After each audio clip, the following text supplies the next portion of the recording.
At Thanksgiving, my sister stood up, tapped her glass, and announced like she was accepting an award. Mom and Dad are signing the house to me. Emily gets nothing. The room erupted cheers, whistles. Someone even yelled, "About time I didn't clap." I didn't blink. I just smiled the way you smile when a storm hits, but you already know the roof is theirs, not yours. I set my fork down. "Dad," I said softly, "should I tell them, or will you?" His face drained. My sister froze. And in that moment, everyone knew something was coming. Before I take you into what happened after that silence, tell me, where are you listening from tonight? It helps to know there are people out there who've lived through families like mine. My name is Emily Nolan, and if you'd met my family before that Thanksgiving, you might have thought we were close. The kind of Midwestern picture people post on holiday cards, matching sweaters, smiling in front of a tree, pretending we never raised our voices. But families like mine don't break in loud, obvious ways. They crack in silence, in small choices, in who gets listened to and who gets ignored. And for as long as I can remember, I've lived in the quiet space where people only notice you when they need something. Jenna, my younger sister, never knew that space. She was the favorite, bright, loud, full of charm, the kind of girl relatives fawn over at gatherings, calling her a natural and a spark. I didn't hate her for it. I just learned early that I'd have to build my life on my own because nothing was ever going to be handed to me the way it was handed to her. Growing up, I watched my parents pour attention into Jenna like she was a plant that needed constant watering. Dance classes, summer camps, private lessons, things I was told we couldn't afford when I asked. Later, when I moved to Chicago for work, they called it selfish, like choosing independence meant I was abandoning them. Meanwhile, Jenna stayed close, visiting every weekend, sliding into that perfect little mold they'd carved out for her. Still, I kept coming home for holidays. For my grandmother, mostly. Evelyn Nolan, sharp mind, silver hair, the only person in the family who looked at me with real pride. When she hugged me at the door, it didn't feel like an obligation. It felt like being seen. She'd tap my cheek, whisper something like, "You're stronger than they think," then slip back into her chair, like she hadn't just given me enough fuel to last another year. This Thanksgiving felt strange before it even began. The air in the house was different. Thick, expectant, like everyone had been let in on a secret I wasn't meant to hear. Mom was darting around the kitchen with that tight smile she wears when she's hiding something. Dad wouldn't meet my eyes for more than a second. Jenna kept brushing lint off her dress, even though it was perfectly clean. And when I walked into the dining room, I noticed one more thing. An empty chair next to mine was missing. Not moved, not pushed aside, gone. I should have known then. You'd think the empty chair would have been enough of a warning, but in my family, the signs are always quiet before they explode. I sat down anyway, smoothing my napkin across my lap, pretending not to notice the way conversations dipped every time I entered the room. They'd go flat for a second like someone had pressed mute, then pick up again with forced laughter the moment I passed. Jenna floated around like the star of her own parade, checking the table settings, fixing angles on the centerpiece, whispering little asides to Mom that made them both smile. Every so often, she'd look at me with a tight-lipped grin, polite but hollow, like I was a coworker she barely tolerated. It wasn't always like this. For a long time, Jenna and I were just two kids, sharing a bedroom, passing notes under the door when we were supposed to be asleep. She used to braid my hair, steal my sweaters, beg me to drive her everywhere once I got my license. But somewhere between high school and adulthood, something shifted. She slipped comfortably into the role my parents built for her golden girl perfect daughter, while I slipped quietly out of the frame. The house situation started 6 months earlier, long before the announcement at Thanksgiving. It was a humid Saturday in June when Mom called asking me to come home for something important. No details, no warning. When I arrived, they ushered me straight to the dining table, the same table where everything would later fall apart. Dad had a folder laid out like a presentation. Mom smiled too hard, like her face hurt from stretching. "Sweetheart." Dad began, "We're refinancing the house. Just a simple signature. Better rates. You won't have to worry about anything." Even then, something in me tensed. My family never asked me for help unless they needed more than they were willing to admit. I flipped through the papers, heart thrumming as I tried to make sense of the numbers. Something felt off, too many pages, too many amounts blacked out, too many rushed explanations. "Can I take these with me?" I asked, keeping my voice even. "My lawyer can look at them." The silence that followed told me everything. Mom's smile faltered. Dad snapped the folder shut too quickly, like he regretted putting it in front of me in the first place. "It's just a formality," he insisted. "Why complicate things?" But I took the folder anyway. Back in Chicago, my lawyer flipped through the papers, eyebrows rising higher with each page. She didn't smile. She didn't stall. She called me the next morning. "This isn't a refinance," she said. "It's a transfer of liability. If you sign, you're responsible for their debt." Debt? I'd stared at the phone numb. What debt? She explained slowly, carefully, a second mortgage, months of missed payments, foreclosure letters, things I didn't even know existed. And the moment I understood, something inside me locked into place. Not anger, not yet. Something colder, something steady. 2 months later, Dad called again, this time asking for money. Not a loan, not help, money. He said it was for Mom's medical bills, but when I offered to pay the hospital directly, he crumbled. The story shifted. The truth leaked out, late payments, deadlines, desperation. And now sitting at that Thanksgiving table, watching Jenna glow under everyone's attention, the weight of those 2 months pressed against my ribs. They weren't giving her the house. They were giving her the debt, and they expected me to sit quietly beside her while it happened.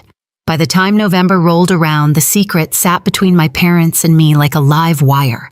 We did not talk about the papers I refused to sign or the call where Dad admitted the truth. Our conversations shrank into weather updates and questions about work, as if small talk could cover a crater. They did not know I had done more than refuse. I pulled the property records myself. I knew about the second mortgage, the interest eating them alive, the foreclosure clock already ticking. They were drowning and trying to drag someone else under with them. At first, I thought that someone was always meant to be me. I was the one with the stable job in Chicago, no kids, the person they saw as a safety net they were entitled to. Saying no to them was like learning a new language that tasted like guilt. Then Jenna started posting hints online, captions about big changes, photos on the front porch with our parents, jokes about being ready to be a homeowner. Every post felt like another piece snapping into place. A week before Thanksgiving, Mom called to gush about how excited Jenna was to host more often once things were settled with the house. She said it lightly, as if the house were a gentle heirloom, not a bomb they were wrapping in a bow. That was the night I stopped hoping they would fix it on their own. I went to my desk, pulled out a folder, and started filling it.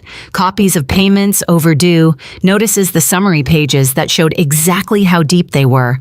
I did not plan to humiliate them. I planned to make sure no one could say they did not know what they were walking into.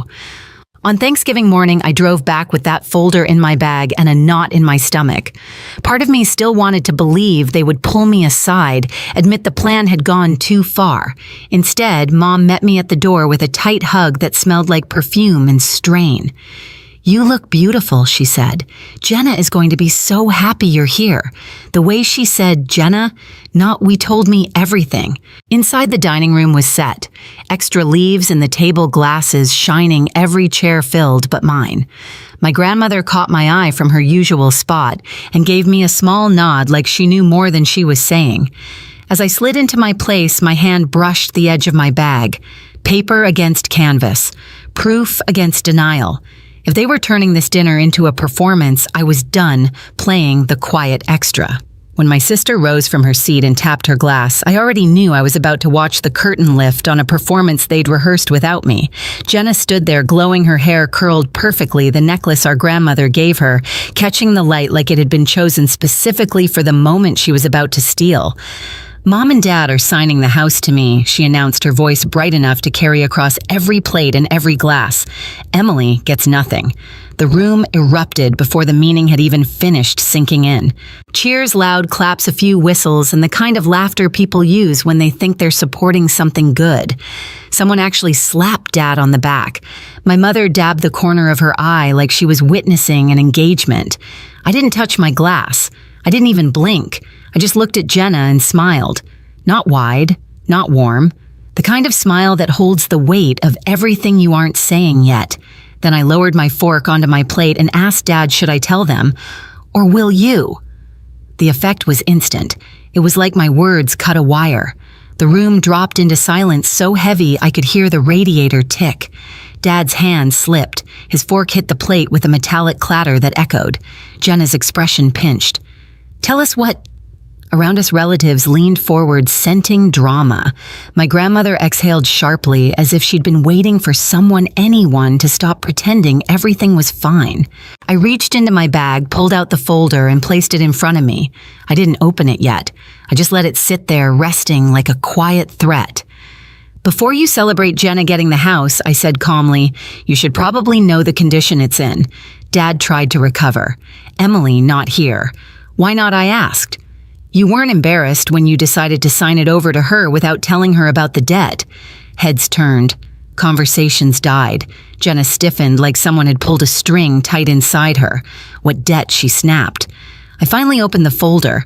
A stack of payments bills and overdue notices stared up at us. I slid one page forward, the summary line in bold. They're behind on payments, I said, on 2 mortgages. The second one was taken out without telling anyone.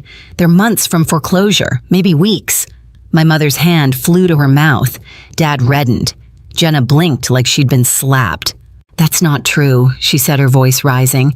They would have told me. Did they tell you, I asked, eyes steady on hers, that the house comes with over $100,000 in debt? That if you sign those papers, you're responsible for every overdue payment and every penalty? Something cracked in her expression. Doubt crept in. Dad tried again. You're making this sound worse than it is, Emily. We're handling it. Are you... I held up another page. Because this one says the bank isn't convinced you're handling anything. He lunged forward as if he could snatch the paper out of my hand right there in front of 20 witnesses. I pulled it back before he could touch it. Stop, Mom begged. Please, don't do this today. Why not, I asked. You chose today. The relatives started shifting in their chairs, some uncomfortable, some newly curious, a few openly furious at being included in this spectacle they hadn't been prepared for. My Aunt Diane was the first to speak. Daniel, she said sharply, is this true? Dad didn't answer. His jaw clenched so tightly I thought it might crack. Mom buried her face in her napkin. Jenna looked between them and me. But they said the house was mine. It was never a gift, I said softly. It was an escape route for them. They needed someone to carry the debt. First they tried to trick me. When that didn't work, they chose you. Jenna stood frozen in her sequined dress, shaking. Her fiancé Tyler leaned away from her slightly, like he wasn't sure if he should be associated with any of this. Is she lying? He asked my parents. Mom sobbed. Dad didn't look up. That was enough. Tyler pushed back his chair and stood. You told me the house was paid off. You said we'd have a clean start. Jenna reached for him, but he stepped back. You expect me, he said, voice trembling between anger and disbelief, to start a life on a sinking ship, Tyler. Please. He shook his head. I'm not marrying into this. The room gasped collectively as he walked out past the turkey, past my stunned parents, out the front door without looking back. Jenna's legs gave out. She dropped into her chair, hands shaking mascara smudging down her cheeks. For the first time in years, she looked like the little girl who used to crawl into my bed after nightmares. This isn't my fault, she whispered. I didn't know. I know, I said, quietly. Dad slammed his palm onto the table. You ruined everything. I stared at him. No, you ruined everything the minute you tried to hand your debt to your children like it was an inheritance. You're tearing this family apart, Mom sobbed. It was already broken, I said. I'm just refusing to keep sweeping the pieces under the rug. A murmur rippled among the relatives' agreement, disappointment judgment, the kind that stings more because it comes from witnesses who saw everything. My grandmother stood slowly, using the table for balance. Her voice, though thin, carried more authority than anyone else's. I taught you better than this, she said to my father. Your daughters are not lifeboats for you to climb into. Dad shrank. Mom wept harder. Jenna finally looked up at me, eyes hollow. What do I do now? The question hit deeper than she meant. Not because I had the answer, but because she was finally asking the right person, not the parents who built her illusions, but the sister they'd pushed aside. Before I could speak, someone knocked on the door. Hard. Every head turned. The knock came again louder. Dad frowned. The door opened and a woman stepped inside. Plain suit, badge clipped to her belt, calm, unreadable expression. "Mr. and Mrs. Nolan," she asked. "I need to speak with you regarding your mortgage records." The room erupted again, this time in a wave of disbelief. Mom nearly collapsed. Dad went white. Jenna grabbed the edge of the table as if it were the only thing keeping her upright. I didn't move. I just sat there breathing slowly, watching the truth finally land where it belonged.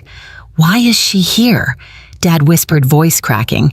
The investigator didn't blink. "We received a report of potential financial misconduct. I have a few questions. You could have heard a pin drop. Not one person cheered now. Emily," Mom sobbed. "Tell her you misunderstood, please." I didn't answer. Not yet, because the truth was only beginning to unravel. When the investigator stepped into the house, everything that had held my parents together finally snapped. She asked calm, measured questions about payments, overdue, notices, the second mortgage, and each answer they avoided made the room feel smaller. Relatives drifted away from them like they were stepping back from a fire. Jenna sat motionless, her hands shaking in her lap. She wasn't angry anymore, just emptied out like someone had drained the color from her. My grandmother stood behind her, resting a hand on her shoulder, steady and silent. When the investigator left with the documents, the house fell into a heavy quiet. Mom tried reaching for me. Dad muttered that I'd embarrassed them. Neither apology nor blame landed. I picked up my coat. Jenna whispered, "Don't go, I'll still be here," I told her. Just not for their lies anymore. In the weeks that followed, everything shifted. My parents were forced to confront what they'd built layer after layer of secrecy, excuses, and debt. The house went up for sale.